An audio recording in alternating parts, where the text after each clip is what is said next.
Que Deus os abençoe. Vamos ler São João 14, versículo 6. Disse-lhe Jesus: Eu sou o caminho e a verdade e a vida. Ninguém vem ao Pai senão por mim. Vamos orar? Senhor Deus, abençoa-nos nesta noite.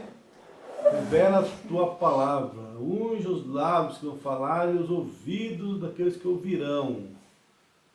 Nós oramos no nome do Senhor Jesus Cristo. Amém. Amém. Aqui onde foi lido, Jesus diz que eu sou o caminho, a verdade e a vida. Ninguém vem ao Pai a não ser por mim.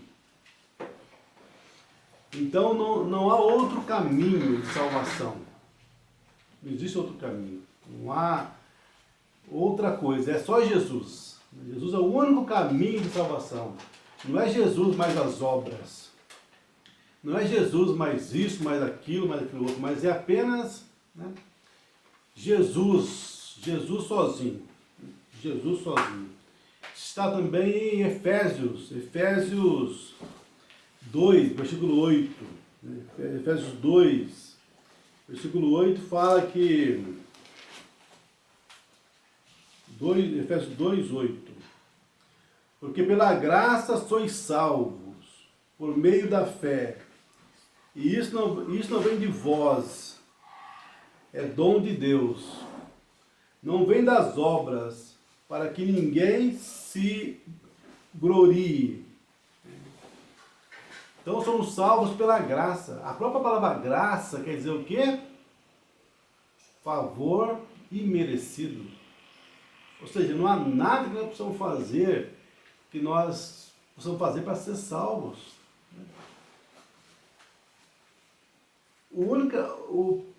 É pela graça. Pela graça sois salvos mediante a fé.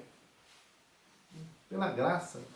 Não pelas obras, pelo que fazemos, mas pela graça, como está aqui na mensagem, Hebreus capítulo 2, no parágrafo 44, o Mambano nos ensina isso. Hoje temos tantas coisas que você tem que fazer, tem que passar páginas novas, você tem que fazer isto e aquilo para que você possa ser salvo. Eu lembro do carcereiro de Filipos, quando esse carcereiro perguntou a Paulo: o que devo fazer para ser salvo?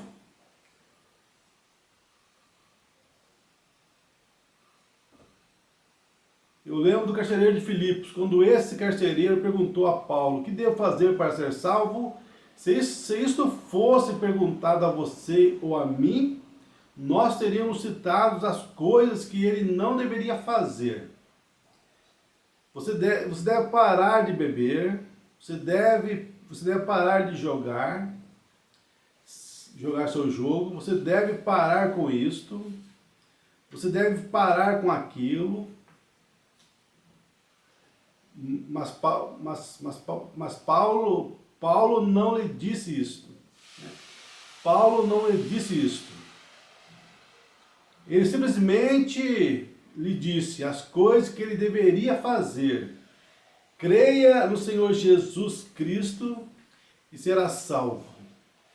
Creia no Senhor Jesus Cristo e será salvo. Agora, aquele que ouve minhas palavras e crê naquele que me enviou, tem vida eterna. Este é o Urim e o Tumim brilhando. São João 5, 24. Eu sou o caminho, eu sou o Senhor que cura todas as enfermidades. Tiago 5, 14. Chama os anciãos, unja com óleo, a oração da fé salvará os enfermos. O Urim brilhando, esta é a palavra eterna de Deus. Não me importa quantos ateus, descrentes, agnósticos, sépticos levantem, Deus firmará em sua palavra. Ele prometeu que ele faria isto, se firmar em sua palavra. Olha como é que você tem que confiar na palavra de Deus. Deus não falha com a sua palavra. Tudo aquilo que ele falou, ele vai manter até o final. Não é porque você temer. Não importa quem se levante, né? Quem venha. E devemos nos apegar com mais firmeza a essas coisas que ouvimos, para que delas não nos desviemos, pois se as palavras faladas pelos anjos, os profetas, se tornaram firmes, elas poderíamos passar uma semana nisto. Né? Então, nós vemos aqui essa grande afirmação do irmão Brana, né? Do irmão Brana, sobre esse assunto aqui. E também na Hebreus também, o irmão Brana nos fala alguma coisa sobre isso. Hebreus capítulo 5 e 6. Hebreus 5 e 6, no seu parágrafo 65. Pelo que, deixando os rudimentos da doutrina de Cristo, prossigamos até a perfeição. Hebreus capítulo 6, não é aqui que é Hebreus capítulo 6? Deixa eu ver se é isso aqui. Hebreus, deixa eu ver se é aí Hebreus capítulo 6 que está isso aqui. Vamos ver aqui. Hebreus capítulo 6. É isso mesmo.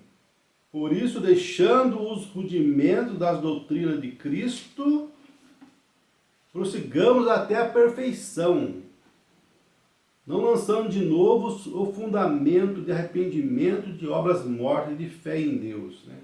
Então é aqui, Hebreus 6, não vou ler aqui.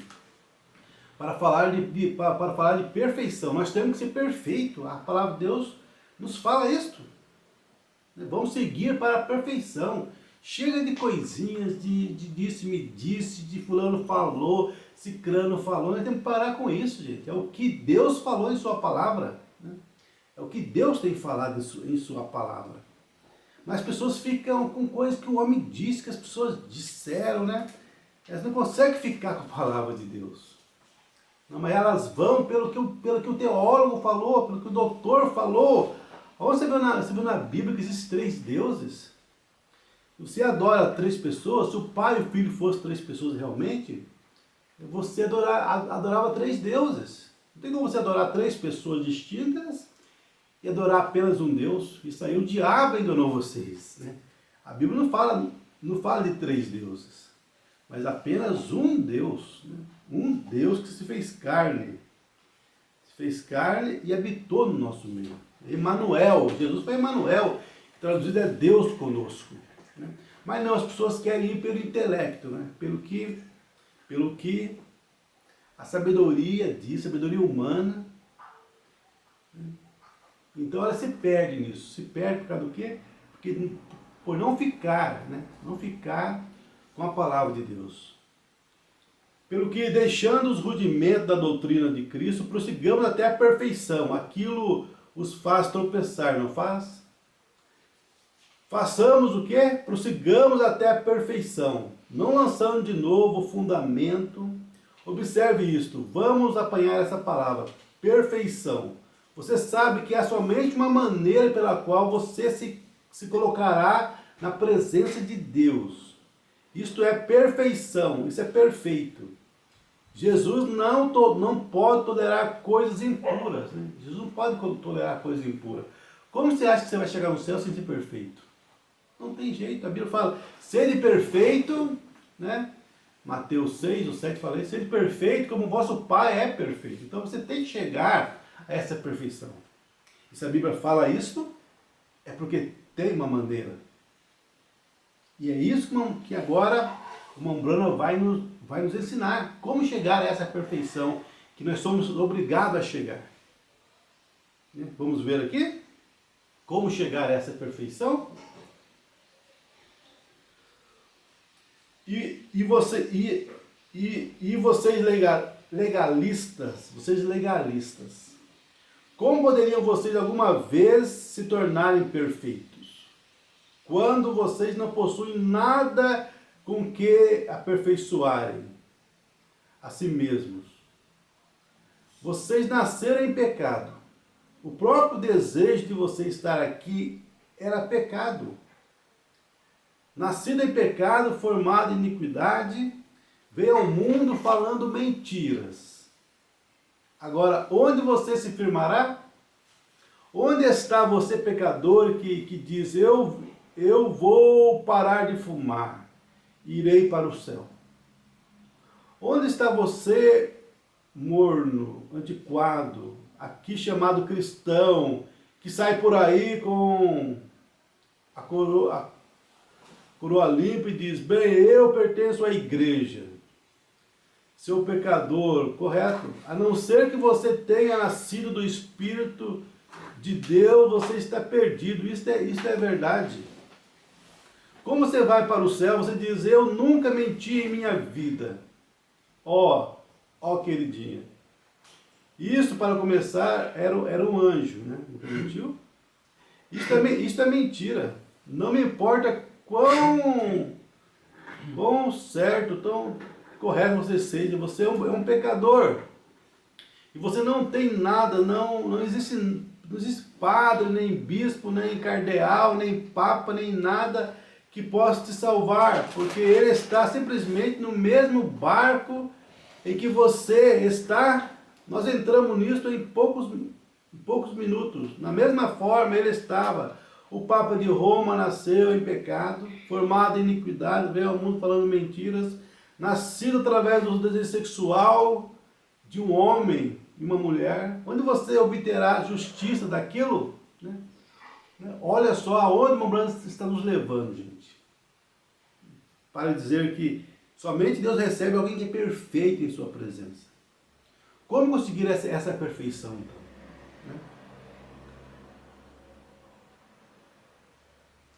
Bem, o seu pai e mãe nasceram da mesma forma, e eles nasceram da mesma maneira, e seu avô e sua avó, e assim sucessivamente. Para começar, é pecado. Estamos aqui hoje em pecado. Eu tenho um que nasceu sem pecado. É por isso que ele é o antídoto do pecado. A própria vida na Terra veio através do sexo. Por isso que o antídoto teria que vir sem sexo. As pessoas acham que Eva comeu uma maçã, uma pera, uma fruta natural. Elas não sabem que aquilo, o pecado original, foi sexo. Foi sexo. É por isso que quando Caim ofereceu para Deus uma oferta de frutos da terra, Deus recusou. Porque não foi fruto. Caim não tinha revelação. Mas Abel, sim, Abel sabia que foi sangue, que foi sexo. Então ofereceu sangue. Deus recebeu a oferta de Caim. É por isso que Deus não recebe a adoração dessas denominações. Por causa do quê? Porque não tem revelação. Eles não sabem qual foi o fruto, qual foi o pecado original. Eles não sabem isso. Mas Deus prometeu, Apocalipse 10, 7, nos dias da voz do sétimo anjo, quando ele tocar a trombeta, se cumprirá todos os mistérios de Deus, né? Todos os mistérios serão revelados no tocar da trombeta do sétimo anjo. Então, hoje você sabe qual foi o pecado ali no Jardim do Éden. Você sabe que não foi maçã. Você sabe que o pecado original foi outra coisa, foi sexo. Né? Sexo. E nós todos nascemos através disso, do sexo. Mas o plano de Deus não era isso. Essa foi a vontade permissiva de Deus. Já que entrou o sexo, então você vai ter filho, vai através de dores. Mas na vontade original de Deus, perfeita vontade de Deus, era que o ser humano nascesse através da palavra falada, como nasceu Adão e Eva, né? Sem sexo. Essa é a vontade perfeita de Deus. E um dia nós viremos sem sexo, do pó da terra. Nos levantaremos na terra do pó, pela palavra falada de Deus, não mais através do sexo. Então viveremos eternamente. Se nós conseguirmos entrar nessa perfeição aqui que está falando aqui. Porque se nós não entrarmos nessa perfeição, você chegar lá no céu, se você chegar dentro de Deus no dia de sua morte, enrolado na sua justiça, você está perdido. Ó, Senhor, eu estou aqui porque eu fui um homem bom na terra, não adulterei, não pequei, não menti, não roubei, não matei. Estou aqui e vou para o céu. Você não vai entrar para o céu dessa maneira. Você está enrolado na sua justiça. Você não é perfeito. Você pensa que é perfeito. Foi isso que Adão fez lá no Éden, quando pecou. Né? Arrumaram uma folha de figueira para tampar a sua nudez. E é isso que o homem arruma hoje, uma religião. Eu não bebo, não fumo, não prostituo, então eu vou para o céu por causa disso. A mesma coisa que Adão e Eva fizeram no jardim. Mas quando Deus foi atrás deles, chamou eles, Adão, onde estás? Mostrando que o homem nunca busca Deus, sempre Deus quem busca o homem. Adão, Adão. É sempre Deus trazendo o homem, chamando o homem. E Adão falou, estamos nus e nos escondemos. Mas ele não estava com folha de figueira, que quer dizer religião, uma cobertura. Ele não estava ali. Como é que estava nu? É que diante de Deus isso não vale nada, gente. Sua santidade, suas obras, as coisas que você faz de bom, isso aí diante de Deus não vale coisíssima alguma. Então Deus foi e matou um cordeiro. Aí sim, matou um cordeiro. Um animal inocente. Um animal inocente. E aí sim, cobriu eles com aquela pele daquele animal. Aí eles puderam sair dali onde eles estavam e entrar na presença de Deus. Então você começa a captar já qual que é a perfeição. Não consegue entender isso? Como você faz para você viver na presença de Deus? Não é, eu não tenho pecado, eu sou um homem bom. Não, não é assim que você entra na presença de Deus. Existe um caminho provido por Deus. E você tem que entrar nesse caminho. Nós já lemos aqui hoje, São João 14. Eu sou o caminho, a verdade e a vida. Ninguém vem ao Pai, não é ninguém vai ao Pai. Pode Deus para você ver lá, não é ninguém vai ao Pai, como se tivesse outro. Ninguém vem ao Pai. Por isso Tomé perguntou ali em São João 14. Senhor, mostra-nos o Pai, nos basta, queremos ver Deus. O Senhor fala tanto em Deus. Ele falou, não me tendes conhecido, Filipe? Não me tendes conhecido? Estou tanto tempo convosco, você não conhece? Não sabe que quem vê a mim vê o Pai? Como diz tu, mostra-nos o Pai? Você quer ver outro Deus, Filipe? E é isso que Deus hoje fala para essas denominações aí, católicos, evangélicos, né? Que eles querem ver três, não é dois, eles querem ver mais, são tão politeístas, são tão pagãos, que em vez de dois, eles querem ver mais, querem ver três. Melhor, em vez de um, né? É um Deus, né? É um Deus. Em vez de ver um, eles vê três. Né? Alguns vê dois, outros vê três. Ele não consegue ver apenas um. Né? Mas Jesus falou, quem vê a mim vê o Pai. Como você quer ver outro? Como ver outro? Mas não, eles querem chegar no céu e ver três no céu lá. Isso que está na mente deles. São pagãos. Satanás colocou na mente deles esse paganismo. Eles querem chegar no céu lá e ver três no céu. Três no céu. Olha só, gente, como que as pessoas se iludem, né? Se enganam. Cuidado com essa coisa de pensar que com essa coisa de que você é salvo, que você é cristão. E você olha para a sua vida e aquilo não condiz com a palavra de Deus. Examinar a Escritura, disse Jesus. Porque nelas cuidais ter a vida eterna. E são elas que de mim testificam. Não isole o versículo da Bíblia. É igual alguém falou outro dia, eu estava vendo na internet, a pessoa falou que ele vai ser salvo porque ele crê em Jesus. E a Bíblia pode rasgar. E ele é um evangélico. Né? A Bíblia pode rasgar. Não precisa da Bíblia para ser salvo. Né? E as pessoas hoje estão fazendo a mesmíssima coisa. Não precisa da Bíblia para ser salvo. Seguir mandamento nenhum. Eu não tenho que fazer nada para ser salvo. Eu creio em Jesus e sou salvo pela graça. Eu creio em Jesus. A salvação é Jesus. E é correto. A salvação é Jesus realmente. Mas quem que é Jesus? Isso você vê em Apocalipse 19, versículo 11. E ele vinha vindo num cavalo branco. E o nome pelo qual se chama É a palavra de Deus. É a palavra de Deus. E também quando você lê ali em São João capítulo 1, versículo 1, fala ali, no princípio era o verbo, e o verbo estava com Deus, e o verbo era Deus. No versículo 14 fala, e o verbo se fez carne, e habitou no nosso meio. Então, gente, Jesus é a palavra. Não tem como você chegar e falar, não, eu creio em Jesus, não preciso de mais nada. Olha como que as pessoas fazem confusão. Faz confusão com a palavra de Deus. É igual está em Hebreus capítulo 12, versículo 14. Hebreus 12, versículo 14 fala assim: segui a paz com todos e a santificação, sem a qual ninguém verá o Senhor. Né? Sem santificação, ninguém verá o Senhor. Agora, as boas obras produzem salvação? De forma alguma. Mas a salvação produz boas obras. Olha como é que a coisa mudou. As boas obras produzem salvação? Não. Mas a salvação, ela produz boas obras. Mas as pessoas fazem confusão e chegam ao ponto de dizer, não, eu não preciso de nada. Né?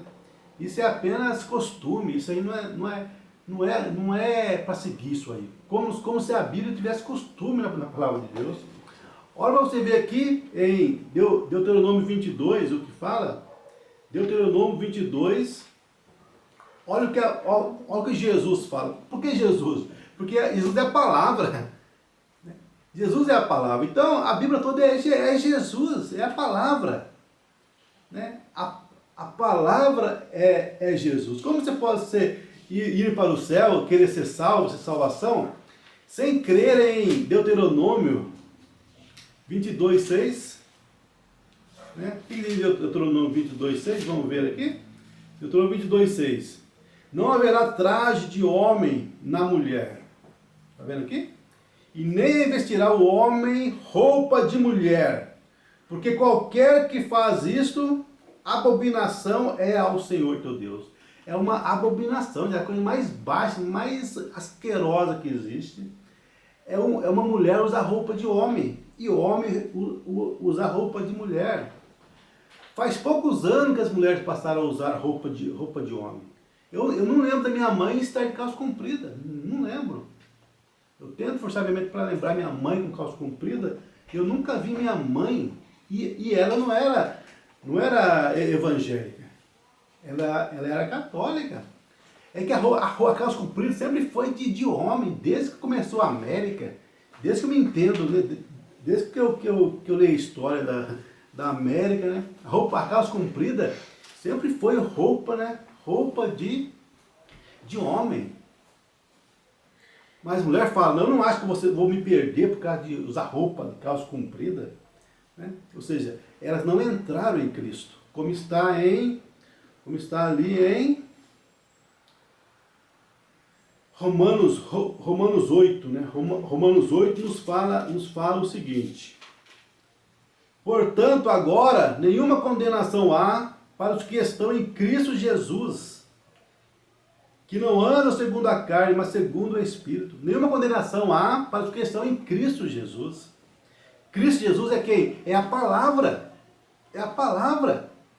Ah, mas não você salvo por causa disso? Você salvo por crer em Jesus. Mas em Mateus 4,4, o que fala em Mateus 4,4? Nem só de pão viverá o homem, mas de toda a palavra que sai da boca de Deus, não de 99% da palavra de Deus, mas de toda a palavra, não de metade, não de 90%, mas nem só de pão viverá o homem, mas de toda a palavra que sai da boca de Deus.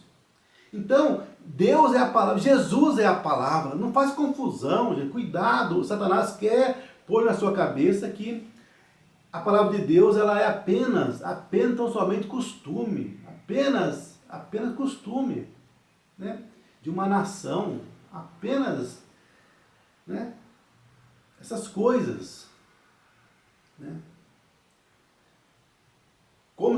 como se a palavra mudasse. A palavra não muda. A Bíblia fala, o Senhor não muda. Isso fala, mas isso é Velho Testamento. Como se o Novo Testamento tivesse mudado. O Novo Testamento foi apenas a lei magnificada. Quando Jesus subiu no monte lá, em Mateus capítulo 5, ele falou o quê? Está escrito na lei, não adulterarás. Eu, porém, vos digo, aquele que olhar para a mulher e cobiçá-la, já adulterou com ela em seu coração. Ele mudou alguma coisa? Ele magnificou, fez mais maior, 1000 vezes maior do que era antes. Né? Ele magnificou a lei. Né? E as pessoas não, elas acham que, lá era a lei. Tem igreja que nem guarda o dízimo, fala, não, o dízimo foi do tempo da lei. Né? Como se tivesse alguma diferença, se está lá ou está aqui. Né? Mas e o sábado? Então temos que guardar o sábado também. Né? Guardar o sábado também. Olha aqui, Colossenses 2,16. Nos fala o quê? Colossenses 2,16. Portanto, ninguém vos julgue pelo comer ou pelo beber, ou por causa dos dias de festa, da lua nova ou dos sábados, que são sombra das coisas futuras, mas o corpo é de Cristo. São sombras, né? Mas o corpo é de Cristo, ou seja, quando Jesus veio, ele falou, vinde a mim, vocês estão cansados e oprimidos, e eu vos darei sábado. A palavra sábado no hebraico quer dizer o quê? Descanso, vos darei sábado, vos darei descanso. Né? Em línguas estranhas vocês receberão o descanso. Quando o Espírito Santo descer, disse Isaías, né? Em língua, um pouco aqui, um pouco ali, e vocês terão descansos. Né? Não... abra teu coração quando ouvires a voz e terei vosso descanso. Então, foi ampliado. Antes o descanso era um dia. Né? Quando Deus trabalhou em 6 dias, no 7º ele descansou. Né? No 7º dia ele descansou. Depois Deus deu também o descanso para o povo no deserto, o 7º dia, para eles descansarem. E hoje nós estamos aonde? Nós estamos no descanso, no 3º sábado, que é o descanso do Espírito Santo na alma. Quando você descansa das obras, você descansa, né? Não é igual a eles que descansa e volta a cansar. Descansa, consciente em Cristo, descansa para sempre do pecado e dessa vida de miséria que o pecador vive. Você vive uma vida descansada, você está sempre descansado. Para você vê as pessoas aí ficando doentes, ficando com depressão e sofrendo por causa do quê? Porque elas estão vivendo uma vida atormentada, elas não têm descanso na vida dela.